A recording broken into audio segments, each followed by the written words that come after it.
Hey, I'm Dr. Ron. Welcome to the Kettlebell Doctor. Today we're going to talk about the second part of our pre-kettlebell workout, which is activation of the transverse and oblique abdominis using an exercise that you've probably seen before, which is called the side plank. There's a little bit of a variation that we teach with it to really lock in that lumbar stabilization. Let's check it out. Okay, so here's Orion in the basic side plank position that we're all familiar with. The twist that we want to add to it is that essentially being in this position is going to activate the transverse and oblique abdominis, but we also want to give people a kinesthetic awareness of where their shoulders are relative to their pelvis, which will aid in lumbar stabilization.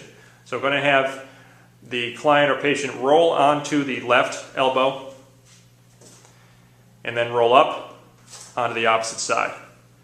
So again, it's just a transition from one side to the other, but we really want to make sure that their shoulder and their hips move as one, down into that roll and then up out of that roll also. This is a locking of the rib cage on the pelvis, which aids in lumbar stabilization and lumbar spine control. So what we want to avoid is a real leading of the shoulder or leading of the hips as they rotate into this position. So why don't you demonstrate the leading of the shoulder, good, and then leading with the hips coming out of it like that.